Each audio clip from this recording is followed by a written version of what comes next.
Hi, Kay here from Teach Your Monster with a quick tutorial on how to play on the web. There are two ways to play on the web. The first requires the student login.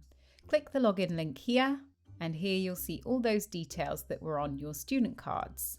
We recommend bookmarking this page so that your students can get to it quickly and easily. So the player just enters their name and password. If you chose the no password setting, there'll be no password field here.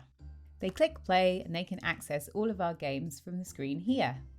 The second way to play is to navigate from the dashboard to this play button. Here you'll see all of our games. Click through to the game you want to play, and here you'll see all of our groups. Cloud is in the blue monsters, so clicks on the blue monsters, clicks on their name, and that takes them through to the game.